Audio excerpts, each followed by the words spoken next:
In the most recent patch, all gods with crit passives were changed. That includes Artemis, Hunbatz and Naja.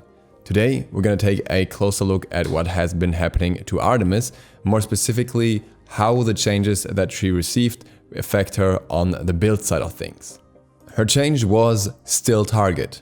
Artemis basic attacks deal 30% more damage to enemy minions and 15% to enemy gods if they are affected by crowd control. Does not include knockbacks, blinds or grabs. Critical strikes against those targets deal 130 or 160% damage. That wording is a bit weird. Against the god, this will deal a 130% extra damage on top of your basic attack damage, so 230%, which is quite a solid number. Now, Artemis Kit has a fair bit of CC included itself. You have the 3, which is a 2-second slow, the 1, which if you land it is a 2-second root, and the ultimate, which is a 1.1 to 1.5 second stun, which can go on multiple targets. So it's not like you're completely reliant on having some other form of CC in your items in order to get the passive, but obviously if you have built-in slows, then you will have the passive up more often.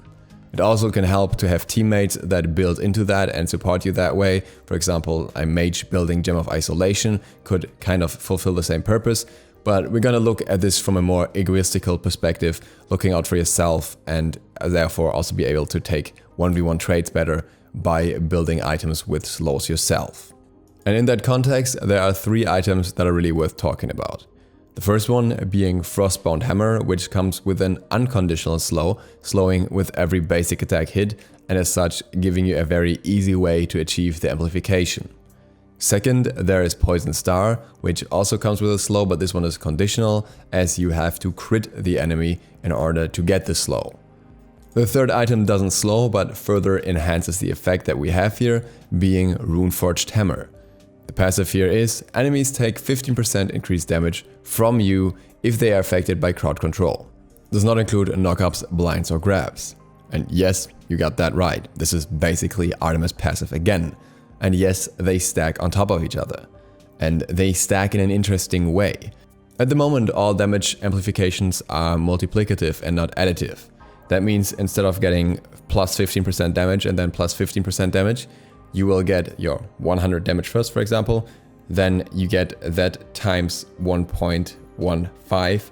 And then you have a resulting number of that, which is then for the next amplification multiplied with 1.15 again. And if you have even more amplifications like Deathbringer, then the multiplier is added to that afterwards.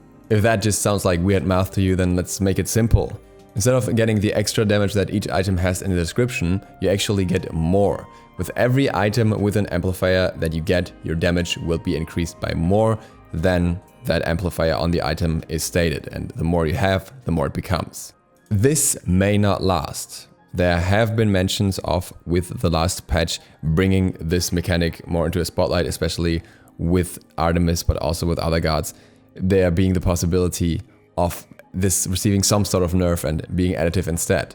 But that's not the case so far, not on the live client at this point. So maybe this will happen in the next patch, who knows. But until then, that's what we have to work with.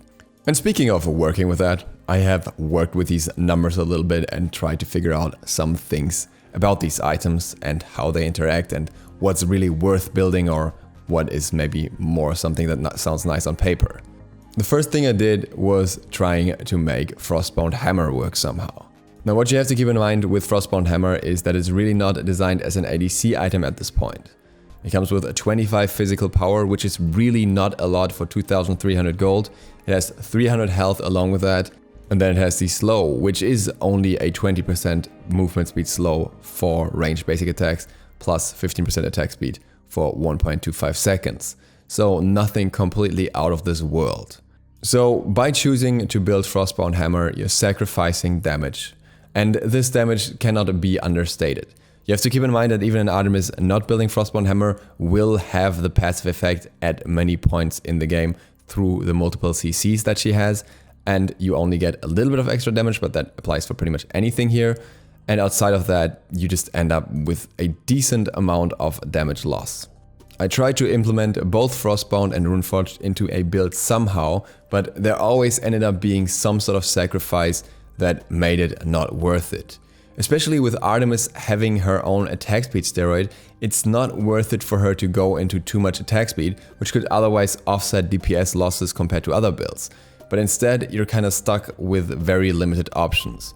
If you build Frostbound Hammer and Runeforged, and you obviously also want to build boots, you kinda just have 3 slots left, and 3 slots don't seem to be enough to achieve whatever you want to achieve at that point. You could, for example, build Lifesteal, which is nice, but then your only other slots would kind of be taken up by penetration and then maybe kin size or whatever. But really, that's where the build ends. Any other build with more normal items, so to speak, would have an easier access to penetration, for example, to power steal, to crit, whatever you want. It would always end up with more damage either way. The trade-off of spending 4,600 gold on 2 items that focus on health and physical power and nothing else, no attack speed, no pen, is just too much to really make up for it by that little bit of extra damage you're getting in comparison when other items just offer more. Even if you ditch lifesteal entirely and go for Transcendence plus flat pen items to specifically target squishies, your overall damage will still fall short of other builds. The numbers that you can see here are basically optimized between multiple different builds to get the maximum damage out on both basic attacks and on abilities, and it still doesn't even come close to what other builds can put out. And this is partially down to how Artemis works and due to her scalings. Her one, which is relatively hard to confirm, has a 255 base damage value and 90% scaling, which isn't completely crazy. Her 2 is just a steroid, so it doesn't have any scalings at all, just an 80% attack speed increase. Her 3 only has 280 base damage and 40% scaling, so it's absolutely not something you want to build into with power. And her ultimate is really the only reliable ability damage in a kit with 450 base and 100% scaling, but even in that case, there are better ones. So what you want to opt into are either hybrid AA builds or crit. And crit is probably the more interesting case here.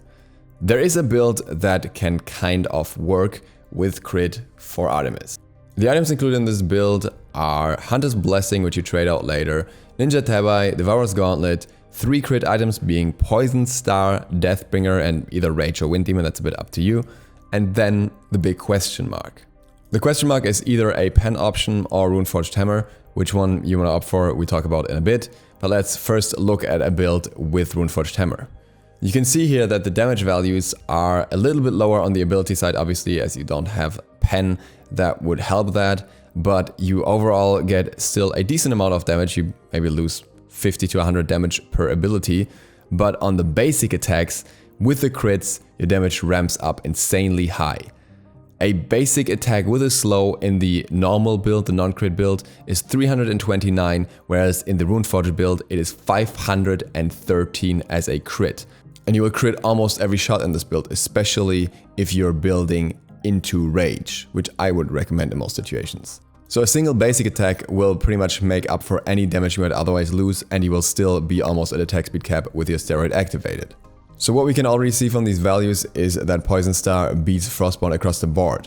Fun fact, by the way, you could argue that Frostbound is still nicer for survivability with a 300 health, but the Poison Star damage reduction, assuming you're only fighting one target, is actually more survivability if you also build Runeforged Hammer, because you will have 2200 HP, meaning that the damage reduction from Poison Star will result in 330 effective health. So you're not even losing in that department either.